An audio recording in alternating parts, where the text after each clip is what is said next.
Hello friends, this is advocate Amit Sabharwal. आज का topic है ऑर्डर 37 रूल 1 to 4 CPC 1908। इसको समरी प्रोसीजर कहा गया। समरी प्रोसीजर का मतलब होता है रिकवरी ऑफ फंड का केस, यानी आपने किसी से पैसे आपको लेने हैं तो आप ऑर्डर 37 के अंदर जा सकते हो।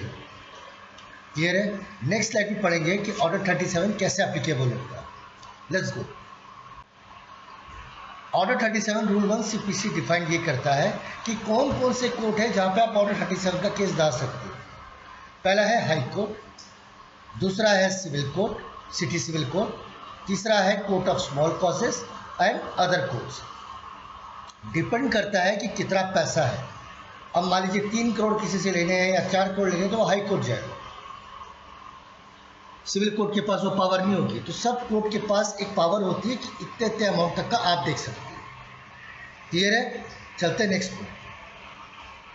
Order 37 rule 1 sub clause 2 CPC 1908 क्या कहता है? देखिए, अभी मैंने आपको बताया था रिकवरी ऑफ फंड का केस। डेफिनेशन में आपको बाद में पढ़ के सुनाऊंगा, आप मेरी बात को सुनिएगा, समझ जाइएगा तो आपको चीज़ बहुत आसान लगेगी। ऑर्डर 37 रूल 1 सब क्लॉज 2 क्या कहता है? मान लीजिए आपकी एक कंपनी है और आपने दूसरी कंपनी के साथ काम किया, तो उस कंपनी ने आपके साथ कोई कॉन्ट्रैक्ट तो किया होगा या फिर कोई एग्रीमेंट तो किया होगा या किसी तरह का कोई वर्क ऑर्डर तो दिया होगा कि अगर आप इतना काम कर लोगे तो हम आपको ये अमाउंट 1 महीने के अंदर अंदर पे कर दें। अब आपने काम करके दे दिया उसको और वो पैसा आपको नहीं दिया, तो आपको उसने आपको रिटर्न फॉर्म में दिया था ना। वर्क ऑर्डर क्या हो गया? एक रिटर्न फॉर्म हो गया जिसमें उसके भी सिग्नेचर है, आपके भी सिग्नेचर है। अगर वो पैसा नहीं लौटाता है तो आप ऑर्डर 37 के अंदर जा सकते हो।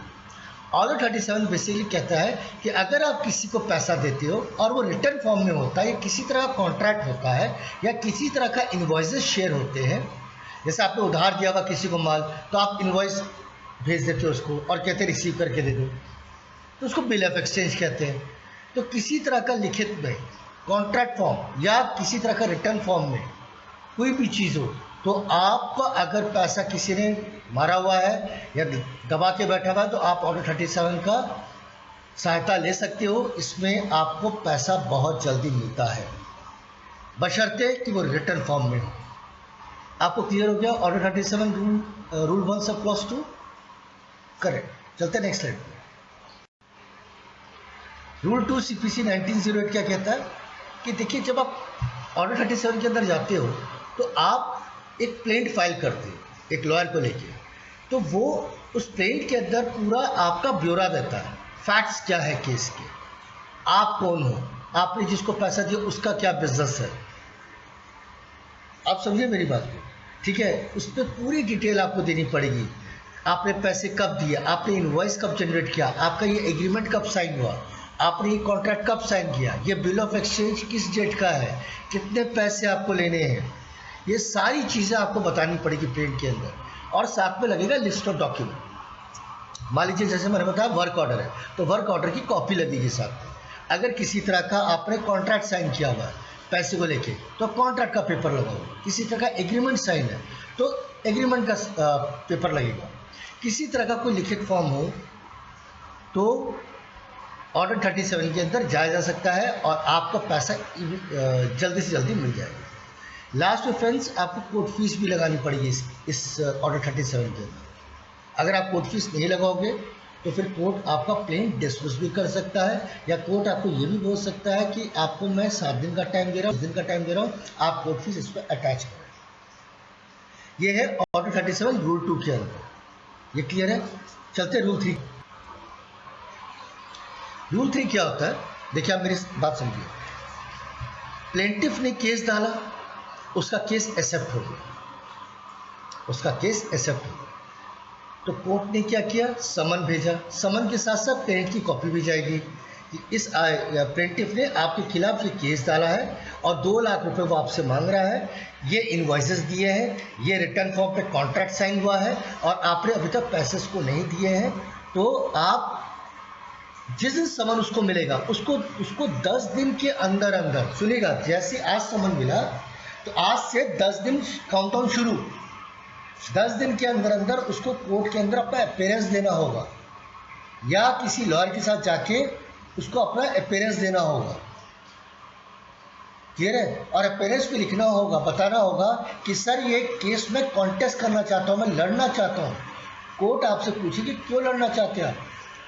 प्लेंटिफ ने बताया कि 5 इनवॉइस की कॉपी लगाई है उन्होंने और 5 में से 2 लाख रुपए आपको देने हैं, आपने अभी तक तो दिया नहीं है और साथ में कॉन्ट्रैक्ट भी है आपका। तो डिफेंडेंट बोलता, मैं एग्जांपल से बता रहा हूँ, सर 5 इनवॉइस की कॉपी जरूर लगाई है, 3 इनवॉइस के पैसे तो मैंने ऑलरेडी दे रखे हैं, ये रहा मैंने इसको पैसे दिए, ये रहा प्रूफ, ये रहा बैंक ट्रांसफर। सर मुझे सिर्फ दो इन्वॉइसेस के पास पैसे देने, वो आपको गलत बता रहे हैं, वो 5 इन्वॉइस के पैसे बता रहे हैं, जबकि मैं 2 इन्वॉइस के पैसे बता रहा हूँ।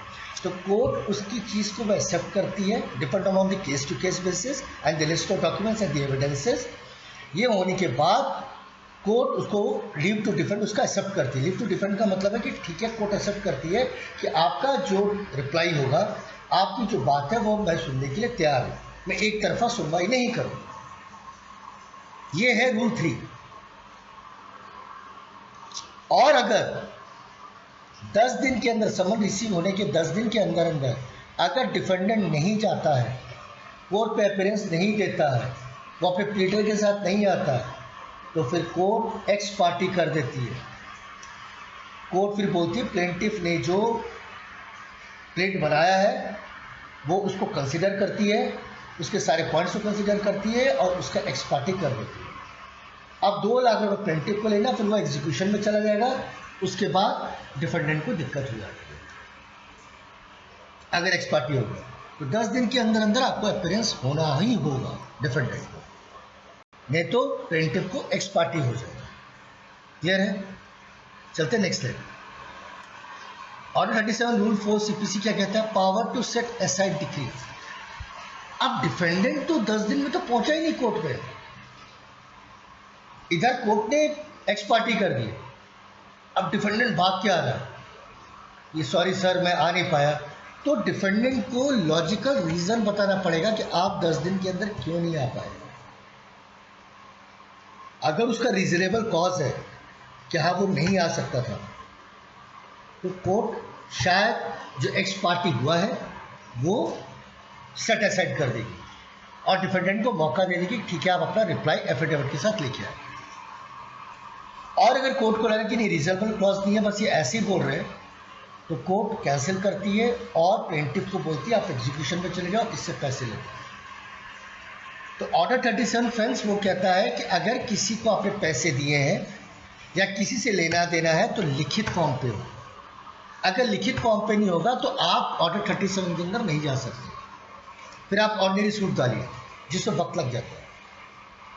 और अगर लिखित में है, किसी तरह का कॉन्ट्रैक्ट है, किसी तरह का इनवॉइसेस है, किसी तरह का बिल ऑफ एक्सचेंज है, किसी तरह का कुछ भी है रिटर्न में जो ऑथेंटिकेटेड है, तो आप ऑर्डर 37 के अंदर जा सकते हो और आपको पैसा इमीडिएटली मिलेगा। आई एम श्योर गाइस आपको ऑर्डर 37 का कॉन्सेप्ट समझ में आ गया होगा। Order 37 is basically a recovery of fund case. Clear है, इन अ रिटर्न फॉर्म। कोई भी क्वेरी हो आप मुझसे यूट्यूब से पूछ सकते हो। I try my level best कि मैं आपको उसका जवाब जरूर दूँ। Till then goodbye and wishing you all the best. Take care.